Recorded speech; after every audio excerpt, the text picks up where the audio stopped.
Are you tired of spending too much time in the kitchen? And on top of that, you still have to do the dishes at the end? In this video, I'm going to show you 4 steps on how to maximize your time, be more efficient, work cleaner, and by the end of the day, you might even get your dishes done.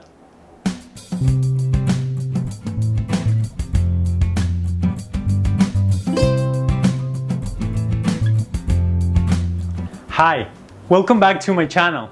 My name is Lalo and this is the Lalo Lab. So step number 1, first bring everything that you think that you are going to need. Pots and pans, bring the knife, bring a towel, bring a container for your garbage or for your composting, bring the cutting board, just bring everything, and the vegetables. You don't want to go back in the fridge, oh I forgot the garlic, I didn't bring my tweezers, they're in the other room. Oh, the knife is dirty. Because in those periods of time, you lose a lot of time. And we want to be more efficient. And that is going to save you time that you're going to spend cooking. Step number 2, and this is very simple. Now we're going to organize our station. Basically, you're setting yourself up for success. If you don't do this step, then probably you will fail. Why? Why do I say this? Because if you are not organized, if you have a mess in your cutting board, in your working space, it's gonna be a mess in here. And this applies for everything in life. If you're not ready to take the kids to school in the morning, do you think you're gonna have a successful day? No, you're gonna be in a rush. You're gonna forget your wallet. You're gonna have to go back home. Maybe they didn't have breakfast. It applies to everything in life. That's why it's so important. Get everything organized. Organize your cutting board, then your knife, and in case that you don't live by yourself, think about those things because you have a weapon in your hands. So if you leave it close the edge and you have kids, they might probably get it. So just be careful with that and then say like, you know what, my knife is always gonna be above my cutting board. Step number 3, it is also very important because if you don't do a mise en place, you are gonna be running back and forth into your cutting board, having a mess, all the garbage from the onion, from the skin of the garlic, and we don't want that. We wanna do all our mise en place, just dedicate to chop your vegetables, to pick your herbs, but something very important here, before you start chopping or picking herbs, the first thing is asking the $1 million question. What is going to take longer? Let's assume you're gonna roast some sweet potatoes with a delicious kale salad and miso dressing. So the first thing I would think is put the sweet potato on aluminum foil, put it in the oven, or even turn on your oven, like way before, even before I start cooking, the oven should be on already. And then just roast the sweet potato because that's the first thing you should do. Then afterwards, then you chop maybe some shallots, then you squeeze the orange juice for the miso sauce, and then you cut your kale, or you clean it, you wash it, you dry it, all of that. But that is irrelevant at the moment. The first thing you have to do is the sweet potato. In this case, I'm gonna be cooking quinoa with some mushrooms and some tomato. So the first thing I would do is cook the quinoa, then sear the mushrooms in a pan, and then my tomatoes with some garlic, some sun-dried tomatoes, and onion. And the last step, and also another very important, I think all of them are important, is the cooking part. And if you did all the previous 3 steps, now you are set up for life. Nah, not for life, but just for today. You're gonna be already ready to go. You have everything chopped, you have your pans, something is cooking already, whatever it is that takes longer. And then now it's gonna be your time for cooking, engaging with what you are doing, right? Be aware of like, okay, what do I want with this onion, with this garlic? Is it caramelization, or do I just want to sweat them down, or what? And if you have a little time in between, that most of the time you're gonna have little breaks. What you're gonna do, instead of be just like, okay, and then just stay there, just watching at the pan like, no, go do the dishes, let's start cleaning, let's start organizing, let's start cleaning all my mess, my cutting board, everything. This is going to help you reduce time. And then when you finish cooking, then your kitchen is gonna be almost clean.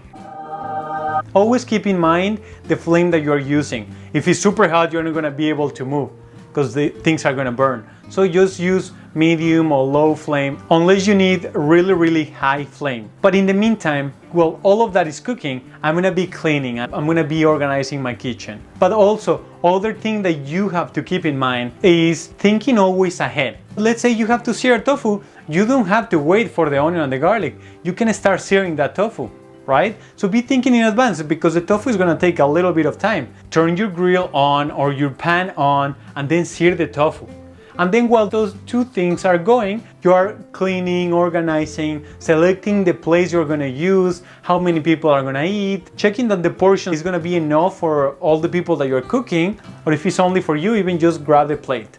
Okay, and this is the last point during the cooking process. Make sure you're gonna be tasting everything. You're gonna be seasoning everything, because it is very important. I can't say it enough, because if you don't taste, how do you know? How do you know if everything is going right if you're not tasting? So you have to taste, you have to make sure that what you're doing is giving results. And also, you want to experience the changes in flavor, in everything that is happening in your kitchen, the aromas. I know this sounds very poetic, right? Like, oh yeah, I'm gonna be in the kitchen. But it's true. You can still have that experience, and cooking for your friends, or cooking for your family, or just cooking for yourself. You can still have this experience, but this requires, obviously, the 3 previous steps and some awareness. Because if you don't have awareness, then you're gonna be cooking like a robot, putting everything in, and you're gonna be like, and we don't want that. I want you to be happy, to be enjoying it, to be crushing it in the kitchen, and having, at the end of the day, a magnificent meal, because you deserve it. You deserve to have something that is gonna nourish your body, and is going to give you a beautiful experience, because that's cooking. I don't know who say this, but cooking is an expression of love. So you're giving love to yourself when you cook for yourself. And when you cook for others, you're giving love to those people. So that was the 4, and I really hope you keep them in mind every time that you are cooking from now on. And look, everything takes time. So don't rush it. Go little by little, one step at a time. And you're going to see how over the time your skills are gonna grow immensely, and you're gonna be crushing. You're gonna be like a pro, trust me. This is a skill that everyone can learn. Whoever says like, I don't know how to cook, is lying. You know, I can cook, that's a lie. Everyone can cook, everyone can learn finances, everyone can learn everything. It's just a matter of a skill. If you learn the skill, you practice the skill, you're gonna become a master on whatever you do. So just be cool with yourself, be relaxed, and don't put so much pressure. Most often, we put a lot of pressure on ourselves. It's like, oh no, I can't cook, oh this tastes like S. No, relax, okay. If it didn't go well, it's alright.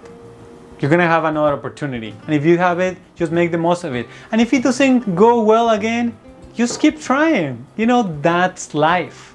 So keep trying. And if this was useful, please leave me your comments down below. I want to know what was your experience, how this helped you in the kitchen, and what are the things that you are already doing. Because maybe you are already doing some steps, but maybe you're missing some. But just let me know in the comments. I'm really grateful for you to be here, and I'm so excited that I get to share my knowledge with you. If you haven't subscribed to my channel, click on the subscribe button and the bell so you get the notifications every single week for my new videos. So don't miss it. See you next time. It was a pleasure to be here with you. Thank you so much.